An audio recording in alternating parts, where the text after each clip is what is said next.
잠언 1장 20절에서 33절까지 말씀 우리 함께 읽도록 하겠습니다. 다 같이 읽겠습니다. 시작. 지혜가 길거리에서 부르며 광장에서 소리를 높이며 시끄러운 길목에서 소리를 지르며 성문 어귀와 성중에서 그 소리를 발하여 이르되 너희 어리석은 자들아 어리석음을 좋아하며 거만한 자들은 거만을 기뻐하며 미련한 자들은 지식을 미워하나니 어느 때까지 하겠느냐. 나의 책망을 듣고 돌이키라. 보라, 내가 나의 영을 너희에게 부어주며 내 말을 너희에게 보이리라. 내가 불렀으나 너희가 듣기 싫어하였고 내가 손을 폈으나 돌아보는 자가 없었고 도리어 나의 모든 교훈을 멸시하며 나의 책망을 받지 아니하였은즉 너희가 재앙을 만날 때에 내가 웃을 것이며 너희에게 두려움이 임할 때에 내가 비웃으리라. 너희의 두려움이 광풍같이 임하겠고 너희의 재앙이 폭풍같이 이르겠고 너희에게 근심과 슬픔이 임하리니 그때 너희가 나를 부르리라.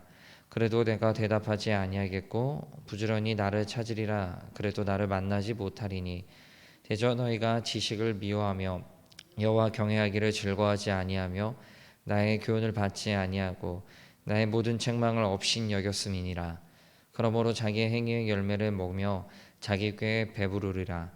어리석은 자의 퇴보는 자기를 죽이며 미련한 자의 안일은 자기를 멸망시키려니와 오직 내 말을 듣는 자는 평안히 살며 재앙의 두려움이 없이 안전하리라. 아멘. 지혜는 꼭 사람같이 이렇게 표현이 되었습니다. 지혜가 길거리나 큰 광장에서 소리를 치며 부릅니다. 뭐라고 소리치냐면은 어리석은 자들아 어리석음을 좋아하며 그리고 거만한 자들아 거만한 것들을 반복하는 자들이라고 하면서 소리를 칩니다. 그 대상은 이 어리석은 자들이고 어리석음을 좋아하며 거만한 자들입니다. 어리석고 거만한 자들은 하나같이 어떻게 보면은 그 성경에도 나와 있듯이 개가 그 토한 것을 다시 먹듯한 그런 특징을 가지고 있습니다. 이게 무슨 말이냐면은 어리석은 자들은 그 어리석음을 반복적으로 좋아합니다. 그리고 거만한 자들은 자기의 거만을 기뻐합니다. 또한 미련한 자들은 지식을 미워합니다. 자신의 그 어리석음이나 그리고 거만함이나 그런 미련함들 이런 것들을 고칠 생각을 하지 않고 계속 거기에 머물러 있으려는 특성이 있는 게 바로 어리석은 자들과 이런 미련한 자들입니다. 그래서 제가 개가 그 토한 것을 자꾸만 반복해서 먹는다라는 그런 의미를 썼습니다. 이들이 들어야 될 것은 지혜의 외침이고 지혜가 부르짖는 소리입니다. 광장에서 지혜가 소리를 쳐서 외치는 그 소리를 들어야 됩니다. 그래야지만 이 어리석음과 미련함에서 벗어날 수가 있는데 그러나 살다 보면 참 안타까운 게 참 많이 느끼는 게 뭐냐면요. 계속 부정적인 것은 부정적으로 계속 쌓인다라는 것입니다. 뭐 이런 예를 들 수가 있겠습니다. 옷 정리를 잘 하시는 분들은 공감을 하시겠지만 옷 정리를 잘 못 하시는 분들은 특히 이제 뭐 어르신들은 어른들은 이렇게 많이 뭐라고 하시는데 집에 가면은 뭐 의자나 아니면 책상에다가 옷을 쌓아둡니다. 이게 한번 좀 습관이 되기 시작하면은 반복적으로 계속 거기다 이렇게 옷을 쌓는 그런 게 많이 보게 됩니다. 의자에다가 쌓이는 이런 경우를 참 많이 보게 되는데 예전에 제가 한 지인한테 제가 친했던 지인한테 좀 들었던 얘기입니다. 이분이 여자분이었는데 자기 남편이 참 꼴도 보기 싫다라고 얘기했던 부분들이 뭐였냐면은 그 일을 들어보니까 일단 남편이 집에서 자택 그때 뭐 코로나 훨씬 전이었었는데도 남편 근무 자체가 자택에서는 근무여가지고요 프리랜서여가지고 집에서 이제 근무를 하니까 이 아내가 남편하고 부딪힐 시간이 너무 많은 거예요. 그러니까 이제 더 꼴도 보기 싫은 상태에서 하루는 이 남편이 욕실 앞에서 옷을 벗어두고 샤워를 하러 들어가는데 그 샤워하기 전에 이제 옷을 벗는데 그 욕실 앞에다 옷을 벗어 놓은 거예요. 그리고 이제 들어가 가지고 샤워를 하고 나서 그 옷을 그냥 거기다 가만히 두더랍니다. 그래서 이제 대신 이 지인이 치우지를 않은 거예요. 그리고 이제 다음날 보니까 그 옷이 그 욕실 앞에 그대로 있는 거예요. 근데 다음날 샤워를 하는데 또 가가지고 옷을 벗어가지고 그 있는 옷 위에다가 다시 옷을 쌓아놓는 거예요. 그리고 또 샤워를 하고 나서 또 나와가지고 그걸 가만히 두는 거예요. 대체 이걸 얼마나 반복을 하나 봤더니 며칠 동안 그거를 자기 옷을 거의 다 벗어놨다가 샤워만 하고 나와서 그냥 가고 이거를 몇 겹이나 쌓을 정도로 그렇게 쌓아놓은 걸 보니까 그 모습이 진짜 너무나 꼴보기 싫었다라고 그런 얘기를 하더라고요. 이게 바로 어리석은 자들, 미련한 자들의 모습이라고 볼 수가 있습니다. 몇 번이나 그것을 반복하는 겁니다. 어리석음과 거만, 이 미련함 역시 지혜의 말을 듣고 끊어야 되는데 끊지 않고 계속 그걸 쌓아갑니다. 그걸 잠언의 저자는 24절부터 이렇게 이야기하는데, 내가 불렀으나, 자 보시면 내가 불렀으나, 여기서 내가는 지혜입니다. 너희가 듣기 싫어하였고 내가 손을 폈으나 돌아보는 자가 없었고 도리어 나의 모든 교훈을 멸시하며 나의 책망을 받지 아니하였은즉이라고 이렇게 말씀하고 있습니다. 어리석은 자, 미련한 자, 이 자들은, 거만한 자들은 듣지를 않습니다. 이 얘기를 해도 콧방귀를 낍니다.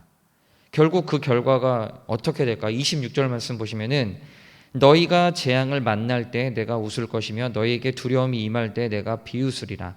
너희의 두려움이 광풍같이 임하겠고 너희의 재앙이 폭풍같이 이르겠고 너희에게 근심과 슬픔이 임하리니 그때 너희가 나를 부르리라. 그래도 내가 대답하지 아니하겠고 부지런히 나를 찾으리라. 그래도 나를 만나지 못하리라 라고 말씀하고 있습니다.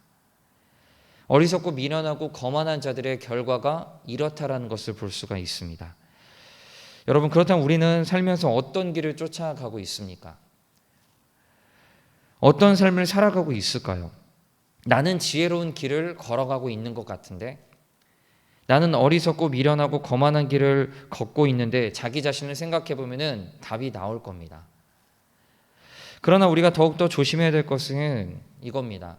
우리도 지금 내가 지혜로운 길을 걸어가고 있다라고 생각할 수도 있고요. 아니면 반대로 미련한 길을 걸어가고 어리석은 길을 걸어가고 있다라고 생각할 수도 있겠지만, 중요한 것은, 그리고 더욱더 조심해야 될 것은, 우리도 언제든지 어리석은 길, 미련한 길, 거만한 길을 걸어갈 수 있다라는 겁니다.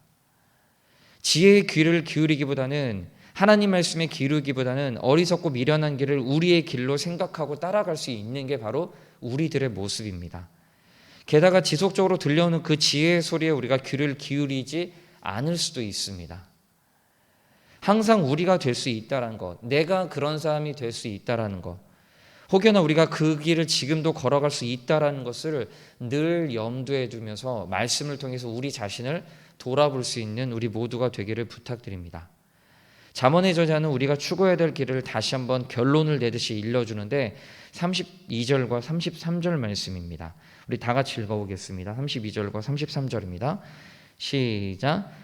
어리석은 자의 퇴보는 자기를 죽이며 미련한 자의 안일은 자기를 멸망시키려니와 오직 내 말을 듣는 자는 평안히 살며 재앙의 두려움이 없이 안전하리라.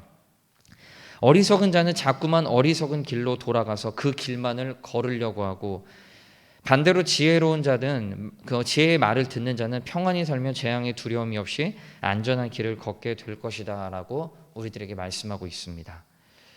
잠언의 말씀을 통해서 이번 주부터 우리가 주일날도, 그러니까 어제부터 이게 잠언의 말씀이 시작이 되었는데, 잠언을 통해서 진정한 지혜를 마음껏 배우고 그 지혜를 내 것으로 만들 수 있는 우리 모든 성도님들이 되시기를 부탁드립니다. 지혜가 우리의 길을 안전하게 이끌고 갈 것입니다. 우리가 지혜의 말에 자꾸만 기울이고 그 지혜의 근본이신 하나님을 경외하기를 무엇보다도 더 앞장선다고 하면은 하나님께서 우리를 안전하고 평안히 인도하실 것입니다. 이 새벽에도 그 지혜를 구하면서 간절하게 기도하면서 우리의 인생을 하나님께 맡길 수 있는 우리 모든 성도님들이 되시기를 부탁드립니다. 기도하겠습니다.